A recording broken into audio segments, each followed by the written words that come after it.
അപ്പോൾ ഇതിപ്പോൾ തൽക്കാലം ഇവിടെ ഇന്ന് പറഞ്ഞുകൊണ്ട് ഞാൻ ആ വിഷയം പറഞ്ഞു വെച്ചത് അവസാനിപ്പിക്കാം. അതിനു മുമ്പ് 1 മിനിറ്റ് ഒന്ന് സൂചിപ്പിക്കാനുള്ളൊരു കാര്യം ഫിത്ർ സക്കാത്തുമായി ബന്ധപ്പെട്ടതാണ്. വിശദമായി പറയാൻ നേരമില്ല, ഇപ്പോൾ ഉദ്ദേശിച്ചിട്ടുമില്ല. 2 കാര്യം മാത്രം ജസ്റ്റ് സൂചിപ്പിക്കാം. ഒന്ന്, ഫിത്ർ സക്കാത്ത് എല്ലാവരും കൊടുക്കണം. പിന്നെ പെരുന്നാളിൻ്റെ അന്ന് രാവും പകലും ജീവിക്കാനുള്ള മാർഗമുള്ളവരൊക്കെ എന്ത് ചെയ്യണം? ഫിത്ർ സക്കാത്ത് കൊടുക്കണം. അത് പിന്നെ പെരുന്നാളിൻ്റെ മാസം കാണുന്നതിൻ്റെ തൊട്ട് മുമ്പ് 1 സെക്കൻഡ് മുമ്പ് ജനിച്ച കുട്ടിക്കും കൊടുക്കണം. അത് ആ കുട്ടിയുടെ ഉത്തരവാദപ്പെട്ട ആളുകൾ കൊടുക്കണം. എല്ലാവർക്കും നിർബന്ധമായിട്ടുള്ള ഒന്നാണ് ഫിത്ർ സക്കാത്ത്. അതാണ് ഒന്ന്. രണ്ടാമത്തൊരു കാര്യം, ഫിത്ർ സക്കാത്തിൻ്റെ അവകാശികൾ, സക്കാത്തിൻ്റെ അവകാശികൾ ആരാണോ അവർ തന്നെയാണ് ഫിത്ർ സക്കാത്തിൻ്റെയും അവകാശികൾ. അതിൽ 8 അവകാശികളുണ്ടല്ലോ സക്കാത്തിന്.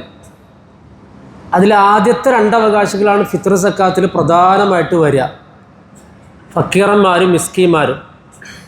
അപ്പോൾ ഫക്കീർ എന്താണ്, മിസ്കീൻ എന്താണെന്ന് പറയാമെന്ന് ഇനിയിപ്പോൾ സമയമല്ല, ഇൻഷാ അല്ലാഹ് ഞാൻ നാളേക്ക് ശേഷം വേണമെങ്കിൽ പറയാം. ഒരു ഫക്കീർ എന്നൊരാളെങ്ങനെ കണക്കാക്കും, മിസ്കീൻ എന്നെങ്ങനെ കണക്കാക്കും? ഒത്തിരി മിസ്കീന്മാരെ നമുക്ക് കണ്ടാൽ മനസ്സിലാക്കിക്കൊള്ളുന്നില്ല. അങ്ങനെ മിസ്കീന്മാരായ ആളുകളുണ്ട്. അവരെ കാണുമ്പോൾ എല്ലാ സൗകര്യങ്ങളും ഉണ്ടാവും, പക്ഷെ മിസ്കീനായിരിക്കും. യഹ്സബുഹുമുൽ ജാഹിലു അഗ്നിയ, അറിയാത്ത ആളുകൾ അവർ കണ്ടാൽ വിചാരിക്കും അവർ സമ്പന്നരാണെന്ന്. അങ്ങനെയുള്ള മിസ്കീന്മാരുണ്ടെന്നാണ്. അപ്പോൾ ശ്രദ്ധിക്കേണ്ട ഒരു കാര്യം, ഫിത്ർ സക്കാത്ത് വിതരണം ചെയ്യുന്ന ആളുകൾക്ക് ഒരു പക്ഷേ ഫിത്ർ സക്കാത്ത് സംഘടിതമായിട്ട് കൊടുക്കാം, അല്ലാതെയും കൊടുക്കാം, മറ്റേ സക്കാത്ത് പോലെ തന്നെ. വിതരണം ചെയ്യുന്നവർ ചിലപ്പോൾ അവരുടെ ഒരു കണക്കൂട്ടലനുസരിച്ചാവും സാധനം കൊടുക്കുക. അപ്പോൾ വാങ്ങുന്ന ആളുകൾ ഞാൻ അതിന് അർഹനാണോ എന്ന് ആലോചിച്ചിട്ട് വേണം വാങ്ങാൻ, ഇല്ലെങ്കിൽ തിരിച്ചു കൊടുത്തോളണം. കാരണം ഇത് മറ്റേ നെയ്ച്ചോറിൻ്റെ ചോറല്ല, നേർച്ചയുടെ ചോറ് കൊണ്ടിരുന്ന മാതിരി ഒരു ബർക്കത്തുള്ള അങ്ങനത്തെ ചോറല്ല ഇത്. ഇതതിൻ്റെ അവകാശപ്പെട്ട ആളുകൾക്കുള്ളതാണ്.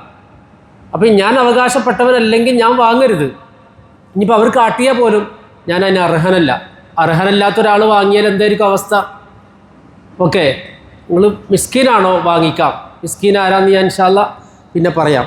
അല്ലാഹു സുബ്ഹാനഹു വ തആല നമുക്ക് കാര്യങ്ങൾ വ്യക്തമായി മനസ്സിലാക്കി അതനുസരിച്ച് പ്രവർത്തിക്കാനുള്ള തൗഫീക്ക് നൽകട്ടെ.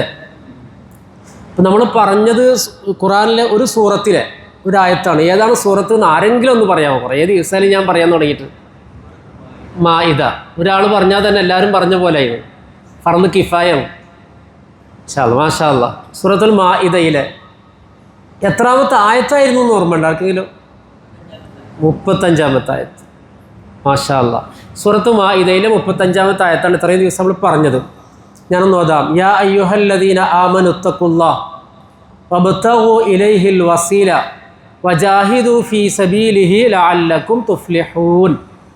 ഇനി എല്ലാവരും ഒന്ന് എടുത്ത് നോക്കിക്കോട്ടാ. ഈ വ്യാഖ്യാനമൊക്കെ എടുത്തിട്ട് മാഇദ മറിക്കുക. 35-ാമത്തെ ആയത്ത്, അതിൻ്റെ അർത്ഥം എൻ്റെ വ്യാഖ്യാനമൊക്കെ ഒന്ന് വായിക്കാം. യാ അയ്യുഹ, അപ്പോൾ 4 കാര്യങ്ങളാണ്. ഒന്ന്, യാ അയ്യുഹല്ലദീന ആമനു, അല്ലയോ സത്യവിശ്വാസികളെ, ഈമാനുള്ളവരെ എന്ന് വിളിച്ചു. അപ്പോൾ ഒന്ന് ഈമാൻ അതിൽ പെട്ടു. ഇത്തഖുല്ലാ, നിങ്ങൾ അള്ളാഹുവിനെ തഖ്വ ചെയ്യണം. അപ്പോൾ തഖ്വ രണ്ടാമതായി വന്നു. വബ്തഗൂ ഇലൈഹിൽ വസീല, നിങ്ങൾ അള്ളാഹുവിലേക്ക് വസീലയെ കണ്ടെത്തണം. അപ്പോൾ മൂന്നാമത്തത് വസീലയാണ്. ഈ 3 കാര്യങ്ങളാണ് നമ്മൾ പറഞ്ഞത്. 4, വജാഹിദു ഫീ സബീലിഹി, അവൻ്റെ മാർഗത്തിൽ നിങ്ങൾ ജിഹാദ് ചെയ്യുകയും വേണം. ഈ 4 കാര്യമുണ്ടെങ്കിൽ ലഅല്ലക്കും തുഫ്ലിഹൂൻ, നിങ്ങൾക്ക് ഫലാഹ് എന്ന് പറയുന്ന ശാശ്വതമായ വിജയം കൈവരിക്കാൻ കഴിയും. അതാണ് ആ ഫലാഹ് എന്ന വാക്കിൻ്റെ അർത്ഥം. ശാശ്വതമായ വിജയത്തെ കുറിക്കാനാണ് പരിശുദ്ധ ഖുർആൻ ആ വാക്ക്. അതാണ് മുഫ്ലിഹൂൻ, തുഫ്ലിഹൂൻ, ഖദ് അഫ്ലഹ എന്നെല്ലാം വ്യത്യസ്ത രീതിയിൽ അത് പ്രയോഗിച്ചിട്ടുണ്ട്. ഇവിടെ പറഞ്ഞത് ലഅല്ലക്കും തുഫ്ലിഹൂൻ, നിങ്ങൾ വിജയിക്കാം. അപ്പോൾ എന്താണ് ജിഹാദ് നമുക്ക് ജസ്റ്റ് ഒന്ന് നോക്കാം. നന്നായി ശ്രദ്ധിച്ച് കേൾക്കണം. കാരണം ഞാൻ പരമാവധി കട്ട് ചെയ്തിട്ട് അതിൻ്റെ സത്ത മാത്രമേ പറയുള്ളൂ. അപ്പോൾ സംശയങ്ങളൊക്കെ ഉണ്ടെങ്കിൽ ചോദിച്ചാൽ മതി. ജിഹാദ് എന്ന് പറഞ്ഞാൽ യഥാർത്ഥത്തിൽ വാക്കർത്ഥം നോക്കുകയാണെങ്കിൽ, വേർഡ് മീൻ നോക്കുകയാണെങ്കിൽ കഠിനമായ പരിശ്രമം എന്നാണ് ജിഹാദ്. അതാണ് എൻ്റെ വാക്കർത്ഥം. ഭാഷാപരമായിട്ട് അതിൻ്റെ അർത്ഥം കഠിനമായ പരിശ്രമം. ഇസ്ലാമിൽ ജിഹാദ് കൊണ്ട് ഉദ്ദേശിക്കുന്നത് ഇവിടെ ഈ ജിഹാദ് എല്ലായിടത്തും ഒരേ അർത്ഥത്തിലല്ല ഉപയോഗിച്ചിട്ടില്ല കേട്ടോ, അതുകൂടി മനസ്സിലാക്കണം. ഞാൻ പറയാം ഇൻഷാ അല്ലാഹ്. എല്ലാ സ്ഥലങ്ങളിലും ഒരേ അർത്ഥത്തിലല്ല. ജിഹാദ് മാത്രമല്ല, ഒരുവിധ വാക്കുകളൊക്കെ അങ്ങനെയാണ്. എല്ലായിടത്തും എല്ലാ അർത്ഥത്തിലും അവർ ഉപയോഗിക്കുക. അർത്ഥ വ്യത്യാസം ഉണ്ടാവും സന്ദർഭം സാഹചര്യം അനുസരിച്ച്. പൊതുവെ ജിഹാദ് എന്ന് പറഞ്ഞാൽ അള്ളാഹുവിൻ്റെ ദീനിൻ്റെ മാർഗത്തിൽ തടസ്സം നിൽക്കുന്ന എല്ലാ സംഗതികൾക്കെതിരെയും നടത്തുന്ന ശക്തമായ പരിശ്രമത്തിനാണ് ജിഹാദ് എന്ന് പറയാം. അത് ചില സന്ദർഭങ്ങളിൽ യുദ്ധമായിരിക്കും, ചിലപ്പോൾ അത് യുദ്ധമാണ്. യുദ്ധം ആയി വരുമ്പോൾ അതിൻ്റെ പേര് ഖിത്താല് എന്നാണ്. ഇപ്പോൾ ഈ അമേരിക്ക ഇറാനൊക്കെ നടക്കുന്നതിനെ എന്താ പറയുക? ഖിത്താൽ എന്ന് പറയുക, യുദ്ധം. അപ്പോൾ യുദ്ധത്തെക്കുറിച്ച് പറയുമ്പോൾ അധികം ഖുർആൻ ഖിത്താൽ എന്ന പ്രയോഗമാണ് ഉപയോഗിച്ചിട്ടുള്ളത്. എല്ലാ ജിഹാദും യുദ്ധമാണെന്ന് നമ്മൾ തെറ്റിദ്ധരിക്കരുത്. ഫോർ എക്സാമ്പിൾ, നിങ്ങൾ അള്ളാഹുവിൻ്റെ മാർഗത്തിൽ സമ്പത്ത് കൊണ്ടും ശരീരം കൊണ്ടും യുദ്ധം ചെയ്യുവിൻ.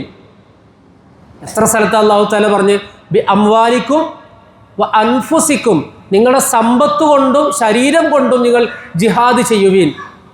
സമ്പത്ത് കൊണ്ട് എങ്ങനെ ജിഹാദ് ചെയ്യുക? സമ്പത്ത് കൊണ്ട് കൊടുത്ത് ആളെ കുത്തുകയല്ലല്ലോ. സമ്പത്ത് അള്ളാഹുവിൻ്റെ മാർഗത്തിൽ ചിലവഴിക്കലാണോ? ഖുർആനെ സംബന്ധിച്ച് പറഞ്ഞപ്പോൾ അള്ളാഹു തആല പറഞ്ഞു വജാഹിദുഹും ബിഹി ജിഹാദൻ കബീറ, നിങ്ങൾ ഈ ഖുർആൻ ഉയർത്തിപ്പിടിച്ച് വലിയ ജിഹാദ് ചെയ്യണം.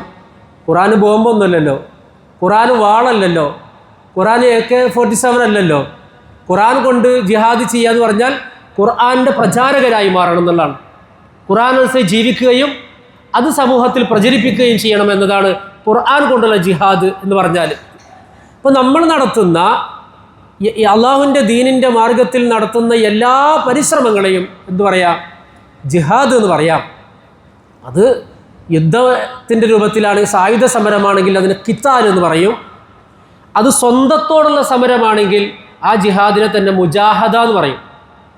മുജാഹദ ചെയ്യണം എന്ന് പറയും. അതിലേക്കാണ് ഞാൻ ഇൻഷാ അല്ലാഹ് വരാൻ വേണ്ടി പോകുന്നത്. ഇവിടെ പിന്നെ അറിവ് നേടുക, പഠിക്കുക. ഒരാൾ ഖുർആനും ഹദീസും ഒക്കെ ഗവേഷണാത്മകമായി പഠിക്കുന്നതിന് ഖുർആൻ വല്ലദീന ജാഹദു ഫീ സബീലിന, നമ്മുടെ മാർഗത്തിൽ ജിഹാദ് ചെയ്യുന്നവർ എന്ന് അല്ലാഹു തആല പ്രയോഗിച്ചു. അവിടുത്തെ ജിഹാദ് എന്തല്ല? യുദ്ധമല്ല, ഖിത്താലല്ല, പണം ചെലവഴിക്കലല്ല, മറിച്ച് അറിവിൻ്റെ മാർഗത്തിൽ കഠിനാധ്വാനം ചെയ്യാനാണ് അവിടെ ഉദ്ദേശിച്ച ജിഹാദ്. ഇങ്ങനെ നാനാ അർത്ഥങ്ങളുള്ള ഒരു വാക്കാണ് ഈ ജിഹാദ് എന്ന് നമ്മൾ മനസ്സിലാക്കണം. എല്ലാ ജിഹാദും ഒരേ കാറ്റഗറിയിലല്ല. ഏറ്റവും വലിയ ശത്രുവിനെതിരെ നടത്തുന്ന ജിഹാദായിരിക്കുമല്ലോ ഏറ്റവും വലിയ ജിഹാദ്, സംശയമില്ലല്ലോ. അള്ളാഹുലേക്ക് അടുപ്പിക്കാൻ നമുക്ക് ഈമാനുണ്ട്. ഒന്നാമത് ഈമാൻ പറഞ്ഞു, രണ്ടാമത് തഖ്വ, അത് ആ ഈമാൻ്റെ മാർഗത്തിൽ അങ്ങേയറ്റത്ത് സൂക്ഷ്മത പുലർത്താൻ ഒരാൾ തയ്യാറായി. മൂന്നാമത് അള്ളാഹുലേക്കുള്ള അതിലേക്ക് അടുപ്പിക്കുന്ന വസീലയെ ഒരാൾ കണ്ടെത്തി. ഇനി ഈ മാർഗത്തിൽ മുന്നേറണമെങ്കിൽ ഇയാൾ കഠിനമായി പരിശ്രമിച്ചുകൊണ്ടിരിക്കണം. ഇതൊക്കെ ഉണ്ടായിട്ടും നല്ല ഗുരുനാഥനെ കിട്ടിയിട്ടും അല്ല എന്തോ ഒരു ബർക്കത്തിൽ അങ്ങോട്ട് കയറിപ്പോകാനൊന്നും പറ്റൂല. അവനവൻ ശ്രമിക്കുക തന്നെ വേണം. ഓരോരുത്തരും ഹാർഡ് വർക്ക് ചെയ്യണം. അതാണ് ഇവിടെ പറഞ്ഞ ഈ ജിഹാദ്. വജാഹിദു ഫി സബീലിൽ എന്ന് യുദ്ധമല്ല. ഈ കാര്യങ്ങൾ നിലനിർത്താൻ അള്ളാഹു നമ്മൾ എന്ത് ചെയ്യണം? കഠിനമായ പരിശ്രമം ചെയ്യണം എന്നാണ് അതിൻ്റെ അർത്ഥം എന്ന് മുഫസ്സിറുകളൊക്കെ പറഞ്ഞു. ഇനി നമുക്ക് പിന്നെ ഞാൻ ചോദിച്ചു, ഏറ്റവും വലിയ ജിഹാദ് ഏതാ? ഏറ്റവും വലിയ ജിഹാദ് ഏതായിരിക്കും? ഏറ്റവും വലിയ ശത്രുവിനെതിരെ നടത്തുന്ന ജിഹാദായിരിക്കുമല്ലോ, അതിൽ സംശയമില്ലല്ലോ. നിങ്ങൾ ആരെങ്കിലും ഒന്ന് പറയാമോ ഏറ്റവും വലിയ ജിഹാദ് ഏതാണെന്ന്?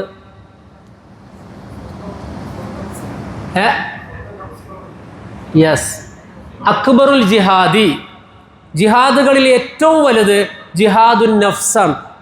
അയാളുടെ നഫ്സിനെതിരെ നടത്തുന്ന ജിഹാദാണ്. നമ്മുടെ ഏറ്റവും വലിയ ശത്രു പിന്നെ ഇസ്ലാമിൻ്റെ ശത്രുക്കളല്ല, നമ്മുടെ ഏറ്റവും വലിയ ശത്രു നമ്മുടെ ഉള്ളിലാണ്. ഒന്ന് നഫ്സ്, ഒന്ന് ഷെയ്ത്താൻ. ഷെയ്ത്താൻ എപ്പോൾ ഞാൻ എടുക്കുന്നില്ല, വിശദമായിട്ട് പറയാൻ സമയമില്ലാത്തതുകൊണ്ടാണ്. ഒന്ന് നഫ്സ്, മറ്റൊന്ന് ഷെയ്ത്താൻ. ഇത് രണ്ടുമാണ് നമ്മുടെ പ്രധാന ശത്രു. ഖുർആൻ വിശദമായി പറഞ്ഞിട്ടുണ്ട് നഫ്സും ഷെയ്ത്താനും. പിന്നെ ഷെയ്ത്താൻ ആരാണ്, എന്താണ്, ആർക്കറിയാം? മുസ്ലിങ്ങൾ പഠിക്കുന്നില്ല ഷെയ്ത്താൻ ആരാണെന്ന്. ഷെയ്ത്താൻ നമ്മുടെ ഇടത്തും വലത്തും മുന്നിലും പിന്നിലും ഒക്കെ ഉണ്ടാകും എന്ന് പരിശുദ്ധ ഖുർആനിലൂടെ ഷെയ്ത്താൻ പറഞ്ഞ കാര്യം അല്ലാഹു തആല ഖുർആനിലൂടെ നമ്മൾ പഠിപ്പിച്ചിട്ടുണ്ട്. ഞാൻ അവരെ മുന്നിലും ഉണ്ടാവും, ഞാൻ അവരെ പിന്നിലും ഉണ്ടാവും, ഞാൻ അവരെ ഇടത്തും ഉണ്ടാവും, ഞാൻ അവരെ വലത്തും ഉണ്ടാവും, സദാസമയം ഞാൻ അവരോടൊപ്പം ഉണ്ടാവും. അപ്പോൾ ശൈത്താൻ അങ്ങനെ ഈ നഫ്സിനെ പിടിക്കുക, നഫ്സിനെയാണ് പിടിക്കേണ്ടത്, മനസ്സിനെ. ഇപ്പോൾ ഒരു വിമാനത്തിൻ്റെ ചിറകിലോ അതിൻ്റെ ചക്രത്തിലോ ഒന്നും പിടിച്ചിട്ട് കാര്യമില്ല. എവിടെ പിടിക്കണം? വിമാനത്തിൻ്റെ പൈലറ്റിനെ പിടിക്കണം. പൈലറ്റിനെ പിടിച്ചാൽ പിന്നെ വിമാനം ആ കൊള്ളക്കാരൻ്റെ കയ്യിലാണ്. അതുകൊണ്ട് ശൈത്താൻ ആരെ പിടിക്കുക? നമ്മുടെ കണ്ണിനെ, കാതിനെ, കാലിനെ ഒന്നുമല്ല ശൈത്താൻ പിടിക്കുക, നഫ്സിനെയാണ്. ഇവിടുന്നാണ് കൺട്രോൾ വരുന്നത്. നഫ്സ് ശൈത്താൻ്റെ നിയന്ത്രണത്തിലാണെങ്കിൽ പിന്നെ ശൈത്താൻ കൽപ്പിക്കുന്നിടത്തേക്കാണ് ഒരാൾ നോക്കുക, അയാൾ നടക്കുക, അയാൾ എടുക്കുക, ഒക്കെ ശൈത്താൻ്റെ നിയന്ത്രണത്തിലായിരിക്കും. അതുകൊണ്ട് നഫ്സിൽ നിന്ന് ശൈത്താൻ അങ്ങോട്ട് കുടിയിറക്കണം. ഇമാം മൗദൂദി റഹ്മഹുല്ല സൂറത്തു നാസിൻ്റെ തഫ്സീറിൽ ഒരു കാര്യം പറഞ്ഞു. സൂറത്തു നാസിൽ അല്ലാഹു തആല പറഞ്ഞു, ഖുറാനിൽ മനുഷ്യന്മാർ എന്ന് ജനങ്ങൾ എന്ന് പറഞ്ഞിട്ട് ഒരു അധ്യായം ഉള്ളൂ. മനുഷ്യൻ എന്ന പേരിൽ അധ്യായമുണ്ട്, ഇൻസാന്. ജനങ്ങൾ എന്ന പേരിൽ ഒരു അധ്യായമുള്ളൂ ഖുറാനിൽ. അതിന് ഏറ്റവും അവസാനത്തെ അധ്യായം സൂറത്തു നാസ്. അന്നാസ് എന്ന് പറഞ്ഞാൽ ജനങ്ങൾ. അതിൻ്റെ പ്രമേയം തന്നെ എന്നറിയോ? ജനങ്ങൾ ആരാണ് എന്താണെന്നൊന്നും പറയലല്ല, ജനങ്ങളുടെ മുഖ്യ ശത്രുവിനെ കുറിച്ച്, ആ ശത്രുവിൽ നിന്ന് കാവൽ തേടാൻ അല്ലാഹു സുബ്ഹാനഹു വ തആല പറഞ്ഞതാ. അല്ലദീ യുവസ്വിസു ഫീ സുദൂരിൻ നാസ്, മനുഷ്യരുടെ മനസ്സുകളിൽ വസ്വാസ് ഉണ്ടാക്കുന്ന. എന്താ ഈ വസ്വാസ്? കൺഫ്യൂഷനാക്കുക, അതന്നെ വസ്വാസ്. മനുഷ്യന്മാരുടെ മനസ്സുകളിൽ വസ്വാസ് ഉണ്ടാക്കുന്ന ഈ ശൈത്താൻ അവിടെ ഉപയോഗിച്ചിട്ടില്ല. അവിടെ ഉപയോഗിച്ച വാക്കെന്താ? ഖന്നാസ് എന്നാണ്. ഖന്നാസിൻ്റെ അർത്ഥം എന്നറിയോ? വരും പോകും, വരും പോകും, അങ്ങനെ. അതായത് നമ്മൾ എന്തെങ്കിലുമൊക്കെ ഒന്ന് ഉഷാറായി കുറച്ച് ദിക്ർ സലാത്തൊക്കെ ചൊല്ലി അള്ളാഹിനെ കണ്ട് ഓർത്ത് കഴിഞ്ഞാൽ മൂപ്പര് അപ്പോൾ അവിടെ നിന്ന് പോകും. ശ്രദ്ധ തെറ്റിയ മൂപ്പര് പിന്നെയും വരും. അങ്ങനെ ഒരാളുടെ സക്കറാത്തുൽ മൗത്ത് വരെ ഈ ചങ്ങായി വന്നുകൊണ്ടിരിക്കും, അവസാന സമയം വരെ. അതുകൊണ്ടാണ് അവനെ ഖന്നാസ് എന്ന് അല്ലാഹു തആല പറഞ്ഞത്. ഇൻഷാ അല്ലാഹ് ഈ മൗദൂദ് സാഹിബ് പറഞ്ഞത് പെട്ടെന്ന് പറഞ്ഞാൽ അവസാനിപ്പിക്കാം. അദ്ദേഹം പറഞ്ഞത് ഈ നഫ്സിനെ പിടിക്കുക അല്ലെങ്കിൽ ശൈത്താൻ നഫ്സിനെ കൺട്രോളിലാക്കി എങ്ങനെയെന്നറിയോ? ചില സ്റ്റെപ്പുകൾ അദ്ദേഹം പറഞ്ഞു.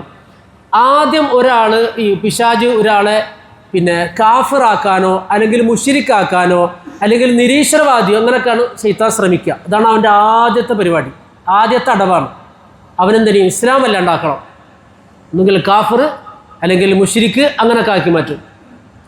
അതിൽ പിശാചിൽ ജയിക്കില്ല എന്ന് കണ്ടാൽ മിക്ക ആളുകൾ ഇപ്പോൾ നമ്മളൊന്നും അതിൽ കിട്ടൂലല്ലോ, നമ്മളൊന്നും അതിൽ കിട്ടിയിട്ടില്ല. അപ്പോൾ പിശാച് അടങ്ങിയിരിക്കുമോ? പിശാച് അടുത്ത അടവ് പയറ്റും. അവിടുന്ന് രക്ഷപ്പെട്ടു വന്ന ആളുകളിൽ പിശാച് പിന്നെ പയറ്റെന്താ അറിയോ? പിന്നെ പയറ്റുക ഇവനെ കൊണ്ട് ബിദ്അത്തുകൾ ചെയ്യിപ്പിക്കുക എന്നാണ്. ഏതായാലും ആദ്യത്തെ കുഴിയിൽ ഇവന് വീണില്ല, എന്നാൽ അടുത്ത കുഴിയിലെങ്കിലും ഇവന് വീഴ്ത്തു. അടുത്ത കുഴി ഏതാ? ഒരുപാട് കുഴികൾ കുഴിച്ച് വെച്ചിട്ടുണ്ട്, അന്ധവിശ്വാസങ്ങളും ബിദ്അത്തുകളൊക്കെ ആയിട്ട്. ഈ ബിദ്അത്ത് ചില്ലറ കാര്യമല്ല, വളരെ ഗൗരവത്തിൽ കാണേണ്ട സംഗതിയാണ് ബിദ്അത്ത്. ഇല്ലാത്ത സ്വലാത്തുകളും ദിക്റുകളും ആചാരങ്ങളും എത്രയാണ് ഈ പണ്ഡിത വേഷധാരികൾ ഉണ്ടാക്കി തീർത്തെന്നറിയോ? മുസ്ലിം സമുദായത്തിൽ ഈ പണ്ട് ഇങ്ങനെ എവിടെയോ വായിച്ചിട്ടുണ്ട്, ഈ പന്നിയെ കപ്പലിൽ കയറ്റുമ്പോൾ പന്നി കഴുത്തിൽ കയറിട്ടിട്ട് ഇങ്ങനെ വലിച്ചാൽ കപ്പലിലേക്ക് കയറൂല എന്നാ. എങ്ങോട്ടോ വലിക്കും, ഇപ്പോൾ ഓപ്പോസിറ്റേ പോവുള്ളൂ. അപ്പോൾ പന്നിനൊക്കെ കപ്പലിലേക്ക് മുഖാക്കി നിർത്തും, എന്നിട്ട് വാലുമ്മൽ കെട്ടും, എന്നിട്ട് ഇങ്ങോട്ട് ബാക്കിലേക്ക് വലിക്കും. ബാക്കിൽ വലിച്ച് മൂപ്പർ അങ്ങോട്ട് കയറിപ്പോവും. എന്ന പോലെ പിശാചിൻ്റെ പണി അതാണ്. ഇവനെ ഈ തൗഹീദിൽ അവന് നിർത്താൻ പറ്റില്ല എന്ന് കണ്ടു കഴിഞ്ഞാൽ അവനെ ഈമാൻ അങ്ങോട്ട് കൂട്ടും, ഇസ്ലാം അങ്ങോട്ട് കൂട്ടിയിട്ട് റസൂലിനെ കുറിച്ചും ഒക്കെ കുറിച്ച് വല്ലാതാണ് കൂട്ടി മോളിലേക്ക് കൊണ്ടുപോയി കൗത്തിയിടും. എന്ന് പറഞ്ഞ പോലെ ഈ ബിദ്അത്തുകളും സംഗതി സ്നേഹം കൂടിയിട്ടാണ്. മഹാന്മാരോടുള്ള ഇഷ്ടം കൂടി തോന്നിയ പോലെ തോന്നിയവരൊക്കെ ചെയ്യാൻ തുടങ്ങി. അങ്ങനെയാണ് ഇല്ലാത്ത ദിക്റുകളും സ്വലാത്തുകളും ഒക്കെ ഉടലെടുത്ത്. എന്തെല്ലാം പാട്ടുകൾ, ഞാൻ പാട്ടിലേക്കൊന്നും പോണില്ല, എന്തെല്ലാം പാട്ടുകൾ. ഒരാളിങ്ങനെ പാടിയത്രേ, അല്ലാഹു തആല വ തആല വ തആല, അല്ലാഹു തആല ബിറിളാ ഫാത്തിമ. അല്ലാഹു തആല, അല്ലാഹു ഉന്നതനാണ്, അല്ലാഹു ഉന്നതനാണ്. എന്തുകൊണ്ട്? ബിറിളാ ഫാത്തിമ, ഫാത്തിമ ബീവിയുടെ പൊരുത്തം കൊണ്ട്. ഫാത്തിമ ബീവിയുടെ പൊരുത്തം കൊണ്ട് അല്ലാഹു തആല ഉന്നതനായി മാറിയിരിക്കുന്നത് പാടി എങ്ങനെ ഉണ്ടാവും? നമ്മുടെ നാട്ടിൽ തന്നെ മങ്കൂസ് മൗലൂദില്ലേ, നിങ്ങൾക്കൊന്നും വല്ലാണ്ട് അറിയില്ല. പിന്നെ ഞാൻ വെറുതെ അതിൽ അറിയാത്ത പറഞ്ഞിട്ട് പഠിപ്പിക്കണ്ടല്ലോ അല്ലേ. മങ്കൂസ് മൗലൂദിൽ എന്തെല്ലാം കാര്യങ്ങൾ, ഖുറാനെതിരായ കാര്യങ്ങൾ പറയുന്നു, ഖുറാൻ്റെ നസ്സിന്. അപ്പോൾ ഈ ബിദ്അത്തിലാണ്ട് ഇവരങ്ങൾ പതപ്പിച്ചിട്ട് പുറത്തേക്ക് ചാടും. അതാണ് പിശാചിൻ്റെ രണ്ടാമത്തെ സ്റ്റെപ്പ്. ഇനി അതിലും ഒരാൾ വീണില്ല, അയാൾ ബിദ്അത്തൊക്കെ ഒഴിവാക്കി. ഇപ്പം നമ്മൾ അതിൽ വീണില്ല, ഒന്നാമത്തെ കുഴിയിൽ നമ്മൾ വീണിട്ടില്ല, അൽഹംദുലില്ലാഹ്. രണ്ടാമത്തെ കുഴിയിലും വീണിട്ടില്ല, ബിദ്അത്തും സംഗതി ഒന്നില്ല. പിശാച് വിടൂല, പിശാച് അടുത്ത കുഴി ഒഴിക്കും. അടുത്തവൻ്റെ അടവ് എന്താ അറിയോ? ഇതിൽ നിന്നൊക്കെ രക്ഷപ്പെട്ടു വന്ന ആളെ വൺപാപങ്ങളിൽ വീഴ്ത്തും. ഇതൊക്കെ ചെയ്യുന്നുണ്ടാവും, ഇതിലൊക്കെ ആളും ഒക്കെ ആയിരിക്കും, വൺപാപങ്ങളിൽ വീഴ്ത്തും. പോരെ, അള്ളാഹു നമ്മെ കാത്ത് രക്ഷിക്കുമാറാകട്ടെ. അവിടെയും കിട്ടിയില്ല ഒരാൾക്ക്, പിന്നെ വീണില്ല, അവിടുന്ന് അവൻ രക്ഷപ്പെട്ടു. അതിലൊന്നും പിശാച് അവനെ വീഴ്ത്താൻ കഴിഞ്ഞില്ല. അടുത്ത സ്റ്റെപ്പ് കുഴി ഉണ്ട് പിശാചിൻ്റെ, അടുത്ത സ്റ്റെപ്പ്, അടുത്ത അടവ് എന്താ അറിയോ? ചെറിയ പാപങ്ങൾ ധാരാളമായി ചെയ്യിപ്പിക്കും. ചെറിയ പാപങ്ങൾ ചെയ്യുന്ന മുമ്പ് വൻപാപങ്ങളൊന്നുമില്ല, ശിർക്കില്ല, ബിദഅത്തില്ല, ഒന്നുമില്ല, വൻപാപങ്ങളുമില്ല. പക്ഷേ ചെറിയ ചെറിയ തെറ്റുകൾ ഒരുപാടുണ്ട്. അത് ഉപരിക്കൊരു വിഷയമല്ലാതാക്കി മാറ്റും. വൻപാപങ്ങൾ വർദ്ധിച്ചാൽ അത് വലിയ സർപ്പമായി തീരും ആയിഷ എന്ന് റസൂലുള്ളാഹി സ്വല്ലല്ലാഹു അലൈഹി വസല്ലം പറഞ്ഞിട്ടുണ്ട്. ചെറിയ പാപങ്ങൾ എന്താണെന്ന് ഇനിയിപ്പോൾ പറയാൻ നേരമില്ല കേട്ടോ. എന്തോരം ചെറിയ പാപങ്ങൾ ചെയ്യുന്നുണ്ടാവും. അപ്പോൾ ആ കുഴിയിൽ വീഴും. ഇനി ആ കുഴിയിലും വീണില്ല, നമ്മൾ ഈ രണ്ട് കുഴിയിൽ വീണോന്ന് എനിക്കറിയില്ല കേട്ടോ. അള്ളാഹു നമ്മെ എല്ലാവരെയും കാത്ത് രക്ഷിക്കട്ടെ വൻപാപത്തിൻ്റെ കുഴിയിൽ നിന്നും, അതുപോലെ വല്ലാതെയുള്ള ചെറിയ പാപത്തിൻ്റെ കുഴിയിൽ നിന്നും. ഇനി അവിടെ നിന്നും ഒരാൾ രക്ഷപ്പെട്ടു. അപ്പോൾ എന്തായി? ശുദ്ധ മുവഹിദായി, ശിർക്കില്ല, പിന്നെ ബിദ്അത്തുകളില്ല, വൻപാപമില്ല, പിന്നെ ചെറിയ തെറ്റുകളൊന്നുമില്ല. വളരെ അപൂർവമായിട്ടൊക്കെ സംഭവിക്കും, ഏത് മനുഷ്യന് സംഭവിക്കും. പക്ഷെ ചെറിയ തെറ്റുകൾ വിലവെക്കാതെ അങ്ങനെ പോകുന്ന അവസ്ഥയില്ല. അവിടെ നിന്നും രക്ഷപ്പെട്ടു. എന്നാലും ശൈത്താൻ വിടൂല എന്നാണ് അദ്ദേഹം പറയുന്നത്. അടുത്ത എന്താ പറയുക? പിന്നെ ശൈത്താൻ അടുത്ത കുഴി എന്താ? ഇപ്പോൾ നല്ലൊരു മനുഷ്യനായിട്ടില്ലേ, അനക്ക് എൻ്റെ കാര്യം നോക്കിയാൽ പോരെ എന്ന് പറഞ്ഞ് ഇവനെ സ്വാർത്ഥനാക്കി മാറ്റുന്ന, നാട്ടുകാരെ കാര്യം അറിയണ്ട, ദീനിൻ്റെ ദഅവത്തൊന്നും വേണ്ട, ഇസ്ലാഹി പ്രബോധന പ്രവർത്തനമൊന്നും വേണ്ട, നിനക്ക് നിൻ്റെ കാര്യം നോക്കി നടന്നാൽ പോരെ, എൻ്റെ കുട്ടികളും മക്കളൊക്കെ ഇല്ലേ എന്ന് പറഞ്ഞ് ഇവനെന്താക്കി മാറ്റും? അവനിലേക്ക് മാത്രം ചുരുക്കും. തോറ്റുപോയി, അടുത്ത കുഴിയിൽ വീണു. അള്ളാഹു കാത്ത് രക്ഷിക്കട്ടെ. അവിടെ ഇരിക്കേണ്ടവരല്ല മുസ്ലിമീങ്ങൾ, അള്ളാഹിൻ്റെ ദീനിൻ്റെ മാർഗത്തിൽ പ്രവർത്തിക്കേണ്ടവരാണ്. ശൈത്താൻ്റെ ആ കുഴിയിൽ നിന്ന് രക്ഷപ്പെടണമെങ്കിൽ ദീനിൻ്റെ മാർഗത്തിൽ പ്രവർത്തിക്കാൻ തയ്യാറാകണം. അങ്ങനെ ഒരാൾ പ്രവർത്തിക്കാൻ തയ്യാറായി, തീർന്നില്ല, അടുത്ത കുഴിയുണ്ട്. പിശാച് അടുത്ത കുഴിയിൽ പിടിക്കാൻ നോക്കും, അടുത്ത സ്റ്റെപ്പിൽ അവൻ വീഴ്ത്താൻ ശ്രമിക്കും. അതെന്താ? ഒരാൾ പ്രവർത്തിക്കാൻ തുടങ്ങിയാൽ, യഥാർത്ഥ ദീനിൻ്റെ മാർഗത്തിൽ ഒരാൾ പ്രവർത്തിക്കാൻ തുടങ്ങിയാൽ അവനക്കെതിരെ സകല പിശാചുക്കളെയും ഇളക്കിവിടും, ശത്രുക്കളെ ഇളക്കിവിടും. അവർക്കെതിരെ പാർട്ടിക്കാർ വരും, മതസംഘടനക്കാർ വരും, എല്ലാവരും, ചിലപ്പോൾ കുടുംബക്കാർ വരും, മൊത്തം ഇവനെതിരെ തിരിയും. അപ്പോൾ ഇവൻ്റെ ഉള്ളിൽ നിങ്ങൾ തോന്നിപ്പിക്കും, അല്ല ഇജിപ്പോൾ ഇതൊക്കെ ഇങ്ങനെ ക്ഷമിച്ചിങ്ങനെ നിൽക്കണം, അനക്കിപ്പോൾ അതേപോലെ ഉണ്ട് നാണയത്തിൽ മറുപടി അറിഞ്ഞാൽ എന്താ പ്രശ്നം? അതേ രീതിയിൽ പ്രതികരിച്ചാൽ ഇപ്പോൾ അനക്ക് എന്താ പ്രതികരിക്കേണ്ടെന്നല്ല കേട്ടോ. പ്രതികരിക്കേണ്ടടുത്ത് പ്രതികരിക്കണം, പ്രതികരിക്കേണ്ട പോലെ പ്രതികരിക്കണം. അതല്ല ഞാൻ പറയുന്നത്. നമ്മുടെ വ്യക്തിപരമായിട്ട് തോന്നുമല്ലോ, എന്തിനിപ്പോൾ നമ്മൾ ഇങ്ങനെയൊക്കെ ക്ഷമിച്ച് നിൽക്കണം, നമുക്കങ്ങോട്ട് അവർ പറയണ പോലെ അങ്ങോട്ട് പറഞ്ഞാൽ എന്തേ? അങ്ങനെ ഒരു മുസ്ലിം അവൻ്റെ സംസ്കാരത്തിന് യോജിക്കാത്ത രീതിയിൽ പ്രതികരിച്ചാൽ എന്നാണ് ഖുർആൻ പറഞ്ഞത്. തിന്മയെ പ്രതിരോധിക്കണം. എങ്ങനെ? ഏറ്റവും നല്ലതുകൊണ്ട് പ്രതിരോധിക്കണം എന്നാ. അതിനുള്ള കരുത്ത്, സ്വബർ ഇവനില്ല. ആ കുഴിയിൽ പിശാച് അവനെ വീഴ്ത്തി. ആദ്യത്തെ 3-4 കുഴി പറഞ്ഞപ്പോൾ എല്ലാവരും മുഖത്തൊരു ഉഷാറൊക്കെ ഉണ്ടായിരുന്നു. പിന്നെ കുഴിയുടെ കൂടി വന്നപ്പോൾ ഉഷാറ് കുറഞ്ഞിട്ടുണ്ട് മൊത്തത്തിൽ. അള്ളാഹു നമ്മെ എല്ലാവരെയും കാത്തു രക്ഷിക്കട്ടെ. അവിടെ നിന്നും ഒരാൾ പിന്നെ അള്ളാഹിൻ്റെ മാർഗത്തിൽ നല്ല സ്വബറോട് കൂടി നിൽക്കാൻ തയ്യാറാണെങ്കിൽ പിന്നെ പിശാചിനെ അയാളെ കിട്ടൂല എന്നാ. പിന്നെ പിശാച് ആളെ നോക്കിയിട്ട് കാര്യമില്ല. അതാണ് അള്ളാഹു താല പറഞ്ഞ്, എൻ്റെ അടിമകളിൽ ചില ആളുകളുണ്ട്, അവരെനിക്ക് തൊടാൻ പോലും കഴിയൂല, അല്ലാത്തവരെ മുന്നിലും പിന്നിലും ഇടത്തും വലത്തുമൊക്കെ ഇവന്മാരുണ്ടാകും. അതുകൊണ്ട് അള്ളാഹു സുബ്ഹാനഹു വ തആല ആ ജിഹാദിൻ്റെ മാർഗത്തിൽ ഈ നമുക്ക് കിട്ടിയ ഈ വസീലയുണ്ടല്ലോ, ഈ തഖ്വയുണ്ടല്ലോ, ഈ ഈമാൻ ഉണ്ടല്ലോ, അത് നഷ്ടപ്പെടാതിരിക്കാൻ, അത് നിലനിർത്താൻ കഠിനമായ പരിശ്രമം ചെയ്യണം. അങ്ങനെ ചെയ്യുകയാണെങ്കിൽ ലഅല്ലക്കും തുഫ്ലിഹൂൻ, നിങ്ങൾ വിജയിച്ചിരിക്കും, നിങ്ങൾക്ക് വിജയിക്കാം എന്ന് അല്ലാഹു സുബ്ഹാനഹു വ തആല നമ്മെ പഠിപ്പിക്കുകയാണ്. ഇതാണ് നമ്മൾ കുറച്ച് കാര്യങ്ങൾ കുറച്ച് ദിവസമായിട്ട് പറഞ്ഞു വന്നത്. ഇന്ന് അവസാനിപ്പിക്കുകയാണ്. നാളെ വേറെ ക്ലാസ്സാണ്. മറ്റന്നാൾ പിന്നെ ചൊവ്വയും ബുധനാണ് 2 ദിവസം കിട്ടുക. പിന്നെ വ്യാഴാഴ്ച നമ്മളെ ഔദ്യോഗികമായിട്ട് ബുധനാഴ്ച അവസാനിപ്പിക്കും. റബ്ബ് സുബ്ഹാനഹു വ തആല ഇനി ആളുകളങ്ങനെ വല്ലാണ്ടൊന്നും കിട്ടിക്കൊള്ളുന്നില്ല. റമദാനൊക്കെ കഴിഞ്ഞാലും പള്ളിയിലും മറ്റൊക്കെ ദീനി കാര്യങ്ങളും പഠനം ഇതിലൊക്കെ നമുക്ക് സജീവമാകണം. റബ്ബ് സുബ്ഹാനഹു വ തആല നമ്മെ എല്ലാവരെയും അനുഗ്രഹിക്കുമാറാകട്ടെ. അൽഹംദുലില്ലാഹി റബ്ബിൽ ആലമീൻ. അല്ലാഹുമ്മ സ്വല്ലി അലാ മുഹമ്മദിൻ വഅലാ ആലിഹി വഅസ്ഹാബിഹി വസല്ലിം.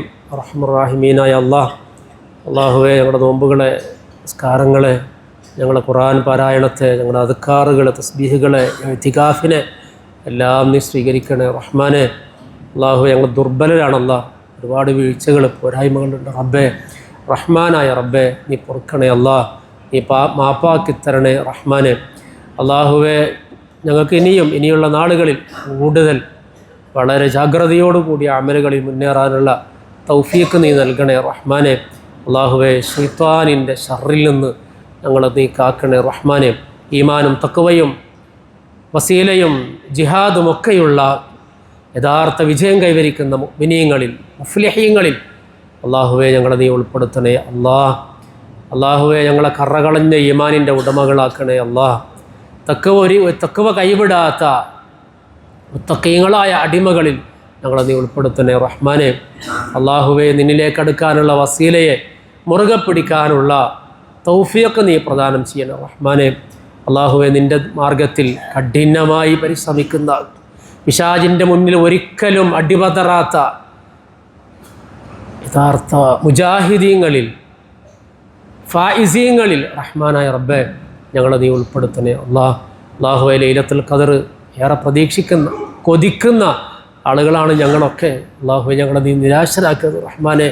അല്ലാഹുവേ, ലൈലത്തുൽ ഖദർ നൽകപ്പെടുന്ന സൗഭാഗ്യവാന്മാരായ അടിമകളിൽ ഞങ്ങളെയും, ഞങ്ങളുടെ ഇണകളെയും, ഞങ്ങളുടെ സന്താനങ്ങളെയും, മാതാപിതാക്കളെയും, ഞങ്ങളുടെ മഹല്ലത്തിലെ മുഴുവൻ ആളുകളെയും നീ ഉൾപ്പെടുത്തണേ അല്ലാഹുവേ, ഞങ്ങളിൽ പലരും പല നിരക്കുള്ള രോഗങ്ങൾ കൊണ്ട് പ്രയാസപ്പെടുന്നവരുണ്ട് റഹ്മാനെ.